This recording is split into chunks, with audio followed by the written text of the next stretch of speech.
ओम नमः शिवाय। शिव महापुराण विदेश्वर संहिता अध्याय 11। शिवलिंग की स्थापना, उसके लक्षण और पूजन की विधि का वर्णन तथा शिव पद की प्राप्ति कराने वाले सत्कर्मों का विवेचन। ऋषियों ने पूछा, सूत जी, शिवलिंग की स्थापना कैसे करनी चाहिए, उसका लक्षण क्या है तथा उसकी पूजा कैसे करनी चाहिए, किस देश काल में करनी चाहिए और किस द्रव्य के द्वारा उसका निर्माण होना चाहिए।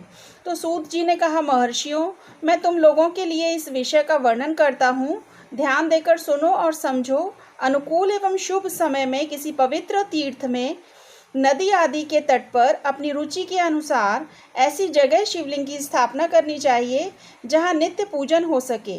पार्थिव द्रव्य से, जलमय द्रव्य से अथवा तेजस पदार्थ से अपनी रुचि के अनुसार कल्पोक्त लक्षणों से युक्त शिवलिंग का निर्माण करके उसकी पूजा करने से उपासक को उस पूजन का पूरा पूरा फल प्राप्त होता है।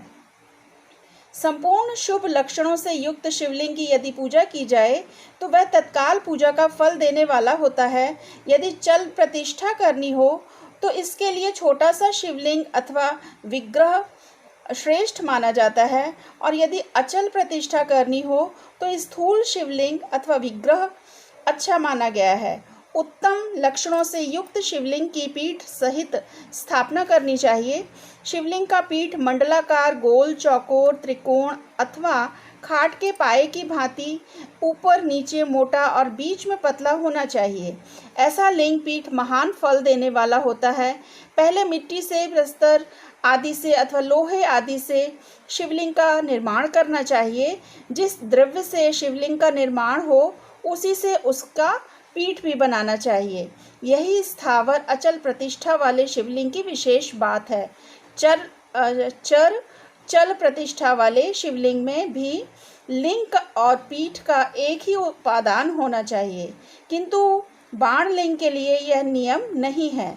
लिंग की लंबाई निर्माणकर्ता या स्थापना करने वाले यजमान के 12 अंगुल के बराबर होनी चाहिए। ऐसे ही शिवलिंग को उत्तम कहा गया है। इससे कम लंबाई हो तो फल में कमी आ जाती है, अधिक हो तो कोई दोष की बात नहीं है। चरलिंग में भी वैसा ही नियम है। उसकी लंबाई कम से कम कर्ता के 1 अंगुल के बराबर होनी चाहिए। उससे छोटा होने पर अल्प फल मिलता है, किंतु उससे अधिक होना दोष की बात नहीं है। यजमान को चाहिए कि वह पहले शिल्प शास्त्र के अनुसार एक विमान या देवालय बनवाए जो देवगणों की मूर्तियों से अलंकृत हो। उसका गर्भगृह बहुत ही सुंदर, सुदृढ़ और दर्पण के समान स्वच्छ हो। उसे 9 प्रकार के रत्नों से विभूषित किया गया हो। उसमें पूर्व और पश्चिम दिशा में 2 मुख्य द्वार हो जहाँ शिवलिंग की स्थापना करनी हो। उस स्थान के गर्त में नीलम, लाल, वैदूर्य, श्याम, मरकत, मोती, मूंगा, गोमेद और हीरा, इन 9 रत्नों को तथा अन्य महत्वपूर्ण द्रव्यों को वैदिक मंत्रों के साथ छोड़ें। सद्योजात आदि 5 वैदिक मंत्रों द्वारा शिवलिंग का 5 स्थानों में क्रमशः पूजन करके अग्नि में भविष्य की अनेक आहुतियां दें और परिवार सहित मेरी पूजा करके गुरु स्वरूप आचार्य को धन से तथा भाई बंधुओं को मनचाही वस्तुओं से संतुष्ट करें और याचकों को जड़, ग्रह एवं भू संपत्ति तथा चेतन गौ आदि वैभव प्रदान करें। स्थावर जंगम सभी जीवों को यत्न पूर्वक संतुष्ट करके एक गड्ढे में स्वर्ण तथा 9 प्रकार के रत्न भरकर सद्योजातादि वैदिक मंत्रों का उच्चारण करके परम कल्याणकारी महादेव जी का ध्यान करें। तत्पश्चात नाद घोष से युक्त महामंत्र ओंकार ओम का उच्चारण करके उक्त गड्ढे में शिवलिंग की स्थापना करके उसे पीठ से संयुक्त करें और इस प्रकार पीठ युक्त लिंग की स्थापना करके उससे नित्य लेप दीर्घ काल तक टिके रहने वाले मसाले से जोड़कर स्थिर करें। इसी प्रकार वहाँ परम सुंदर मूर्ति की भी स्थापना करनी चाहिए। सारांश यह है कि भूमि संस्कार आदि की सारी विधि जैसे लिंग प्रतिष्ठा के लिए कही गई है, वैसी ही मूर्ति प्रतिष्ठा के लिए भी समझनी चाहिए। अंतर इतना ही है कि लिंग प्रतिष्ठा के लिए प्रणव मंत्र के उच्चारण का विधान है, परंतु मूर्ति प्रतिष्ठा पंचाक्षर मंत्र से करनी चाहिए। जहाँ लिंग की प्रतिष्ठा हुई है वहाँ भी उत्सव के लिए बाहर सवारी निकालने आदि के निमित्त मूर्ति को रखना आवश्यक है। इस प्रकार लिंग में और मूर्ति भी की हुई महादेव जी की पूजा शिव पद प्रदान करने वाली होती है। स्थावर और जंगम के भेद से लिंग भी दो प्रकार का कहा गया है। वृक्ष और लता आदि को स्थावर लिंग कहते हैं और कृमि कीट आदि को जंगम लिंग कहते हैं। इस तरह महालिंग की स्थापना करके विविध उपचारों द्वारा उसका पूजन करें और अपनी शक्ति के अनुसार नित्य पूजा करनी चाहिए तथा देवालय के पास ध्वजारोपण आदि करना चाहिए।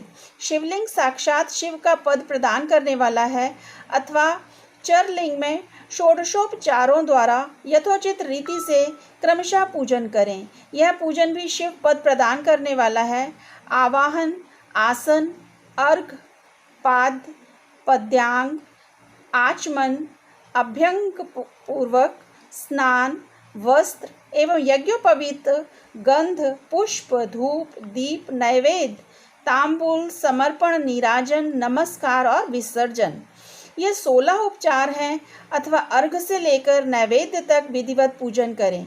अभिषेक, नैवेद्य, नमस्कार और तर्पण ये सब यथाशक्ति नित्य करें। इस तरह किया हुआ शिव का पूजन शिव पद प्राप्ति कराने वाला होता है अथवा किसी मनुष्य के द्वारा स्थापित शिवलिंग में, ऋषियों द्वारा स्थापित शिवलिंग में, देवताओं द्वारा स्थापित शिवलिंग में, अपने आप प्रकट हुए स्वयंभू लिंग में तथा अपने द्वारा नूतन स्थापित हुए शिवलिंग में भी उपचार समर्पण पूर्वक जैसे तैसे पूजन करने से या पूजन की सामग्री देने से भी सभी मनोकामनाएं पूर्ण होती हैं। नाद और बिंदु से युक्त ओंकार के उच्चारण को विद्वान पुरुष समान प्रणव कहते हैं। यदि प्रतिदिन आदर पूर्वक 10,000 पंचाक्षर मंत्र का जप किया जाए अथवा दोनों संध्याओं के समय एक एक सहस्त्र का ही जप किया जाए तो उसे शिव पद की प्राप्ति कराने वाला समझना चाहिए। पंचाक्षर मंत्र का 5 करोड़ जप करके मनुष्य भगवान सदाशिव के समान हो जाता है। 1, 2, 3 अथवा 4 करोड़ का जप करने से क्रमशः ब्रह्मा, विष्णु, रुद्र तथा महेश्वर का पद प्राप्त होता है। अथवा मंत्र में जितने अक्षर हैं उनका पृथक पृथक 1-1 लाख जप करें अथवा समस्त अक्षरों का एक साथ ही जितने अक्षर हों उतने लाख जप करें। इस तरह के जप को शिव पद की प्राप्ति कराने वाला समझना चाहिए। यदि 1000 दिनों में प्रतिदिन 1 सहस्त्र जप के क्रम से पंचाक्षर मंत्र का 10 लाख जप पूरा कर लिया जाए और प्रतिदिन ब्राह्मण भोजन कराया जाए तो उस मंत्र से अभीष्ट कार्य की सिद्धि होने लगती है।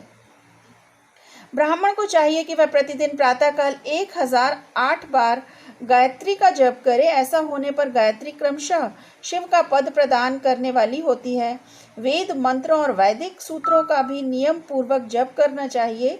वेदों का पारायण भी शिव पद की प्राप्ति कराने वाला है, ऐसा जानना चाहिए।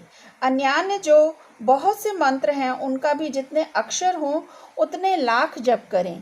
इस प्रकार जो यथाशक्ति जप करता है वह क्रमशः शिव पद मोक्ष प्राप्त कर लेता है। अपनी रुचि के अनुसार किसी एक मंत्र को अपनाकर मृत्यु पर्यंत प्रतिदिन उसका जप करना चाहिए अथवा ओम इस मंत्र का प्रतिदिन 1 सहस्त्र जप करना चाहिए। ऐसा करने पर भगवान शिव की आज्ञा से संपूर्ण मनोरथों की सिद्धि होती है। लोक में अपने अपने वर्ण के अनुरूप सदाचार का पालन करने से भी मनुष्य शिव पद को प्राप्त कर लेता है। वर्णानुकूल आचरण से तथा भक्ति भाव से वह अपने सत्कर्म का अतिशय फल पाता है। कामना पूर्वक किए हुए अपने कर्म के अभीष्ट फल को शीघ्र ही पा लेता है। निष्काम भाव से किया हुआ सारा कर्म साक्षात शिव पद की प्राप्ति करने वाला होता है। दिन के 3 विभाग होते हैं, प्रातः, मध्याह्न और सायं। इन तीनों में क्रमशः एक एक प्रकार के कर्म का संपादन किया जाता है। प्रातःकाल को शास्त्र विहित नित्य कर्म के अनुष्ठान का समय जानना चाहिए। मध्याह्न काल सकाम कर्म के लिए उपयोगी है तथा सायंकाल शांति कर्म के उपयुक्त है, ऐसा जानना चाहिए। इसी प्रकार रात्रि में भी समय का विभाजन किया गया है। रात के 4 प्रहरों में से जो बीज के 2 प्रहर हैं उन्हें निशीथ काल कहा गया है। विशेषतः उसी काल में की हुई भगवान शिव की पूजा अभीष्ट फल को देने वाली होती है। ऐसा जानकर कर्म करने वाला मनुष्य यथोक्त फल का भागी होता है और विशेषतः कलयुग में कर्म से ही फल की सिद्धि होती है। अपने अपने अधिकार के अनुसार ऊपर किसी भी कर्म के द्वारा शिव आराधना करने वाला पुरुष यदि सदाचारी है और पाप से डरता है तो वह उन कर्मों का पूरा पूरा फल अवश्य प्राप्त कर लेता है।